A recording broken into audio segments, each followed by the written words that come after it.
There are certain places that continue to feel ordinary even after something irreversible has taken place within them.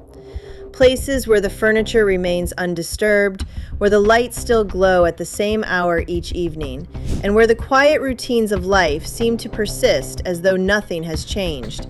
And yet, beneath that calm exterior, there lingers a truth so deeply unsettling that it reshapes every memory associated with it.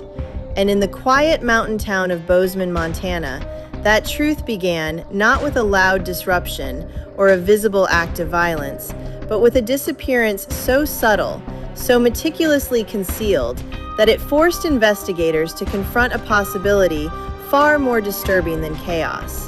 That someone had not only taken a life, but had done so while preserving the illusion that everything was exactly as it should be.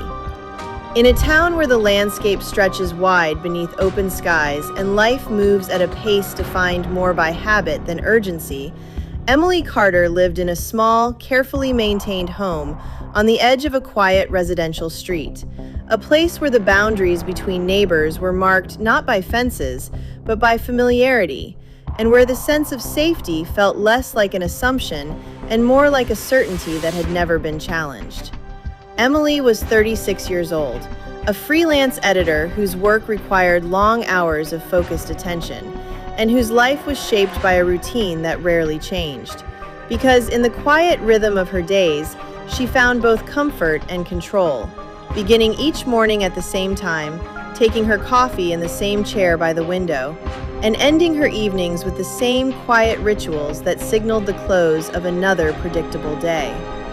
On the evening of October 11th, Emily followed that routine exactly as she always had, returning home just before sunset, placing her belongings in their usual places, and settling into the calm familiarity of her space, unaware that this would be the last evening in which her life remained untouched by the presence of something she could neither see nor anticipate. At approximately 7:18 p.m., she spoke briefly with her sister on the phone, discussing plans for the upcoming weekend, her voice steady and relaxed, and nothing in that conversation suggested anything unusual. And when the call ended, it did so with the same casual finality that had marked countless conversations before it. By 8:05 p.m., she had prepared dinner and moved into the living room, where she resumed work on a document that required her attention, the soft glow of her laptop illuminating the room as the outside world faded into darkness. And for a time, everything remained exactly as it should have been. The last confirmed activity on her laptop occurred at 9:42 p.m., when she saved her work and closed the document, a small action that would later take on significance far beyond its simplicity, because it marked the final moment in which her actions could be accounted for with certainty. What happened after that moment unfolded in a silence that concealed its meaning so completely that it would take days for anyone to realize that anything was wrong. The following morning, Emily's routine did not continue, but the absence was not immediately alarming because her work allowed for flexibility, and her quiet nature meant that periods of limited communication were not entirely unusual. And yet, as the day passed and her phone remained unanswered, a subtle concern began to take hold, growing slowly until it could no longer be dismissed. By the second day, when messages went unread and calls were left unanswered, that concern became something more urgent, leading to a welfare check that would mark the beginning of an investigation defined not by what was found, but by what was missing. When officers entered Emily's home, they were met with a scene that felt almost deliberately preserved, because everything appeared exactly as it should have been: the kitchen clean, the living room orderly, and her belongings undisturbed. And yet, there was an absence that could not be ignored. Emily Carter was not there. Her phone was found on the table. Her keys remained by the door. Her car was still parked outside. And yet, she was gone. The lack of visible evidence quickly became the most significant detail, because there were no signs of forced entry, no indications of a struggle, and no immediate clues to suggest how she had disappeared, leaving investigators with a scenario that seemed as improbable as it was unsettling. The breakthrough came not from the interior of the house, but from the area just beyond it, where a narrow strip of land separated her property from a line of trees that marked the edge of the neighborhood, a space that had always been there, unnoticed and unremarkable, until it became the focal point of a search that would uncover something far more disturbing than anyone had anticipated. In that space, investigators found subtle disturbances in the ground, marks so faint they could easily have been overlooked.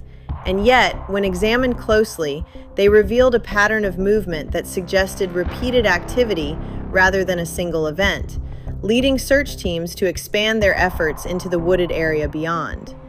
It was there, concealed beneath a layer of earth and debris, that they found her. Emily Carter's body had been buried at a depth shallow enough to suggest haste, but deliberate enough to indicate intent. And while the autopsy would later confirm that she had died from strangulation, the absence of defensive wounds pointed toward a confrontation that had been brief, controlled, and executed with a level of precision that raised more questions than it answered. The investigation shifted toward identifying who could have entered the home without force, who could have interacted with Emily in a way that did not immediately trigger alarm, and who could have moved through the property without drawing attention. And it was during this phase that attention turned to a man named Lucas Harlan, a delivery contractor who had serviced the neighborhood regularly and whose routes had brought him past Emily's home multiple times in the weeks leading up to her disappearance.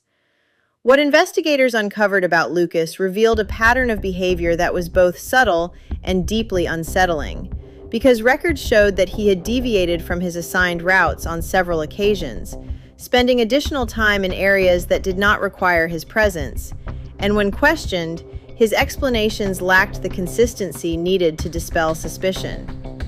Further evidence placed him near Emily's home on the night of October 11th, and as the investigation progressed, it became clear that his familiarity with the neighborhood had allowed him to observe routines, identify patterns, and exploit moments of vulnerability in a way that did not rely on force, but on timing and proximity.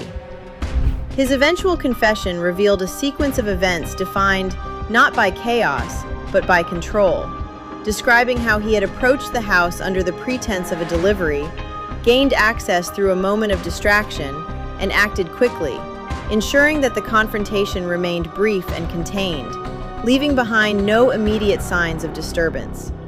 Lucas Harlan was arrested, tried, and convicted, receiving a life sentence. But the resolution of the case did little to restore the sense of safety that had once defined the neighborhood, because the nature of the crime had altered something fundamental, something that could not be easily repaired. The idea that danger announces itself had been challenged. The belief that familiarity offers protection had been questioned, and the assumption that routine ensures safety had been quietly dismantled. Because what happened to Emily Carter did not involve a dramatic intrusion or a visible act of violence, but instead unfolded within the boundaries of ordinary life, exploiting the very patterns that made that life feel secure. And even now, in quiet neighborhoods where routines continue uninterrupted and the appearance of normalcy remains intact, there lingers a question that is as unsettling as it is difficult to ignore.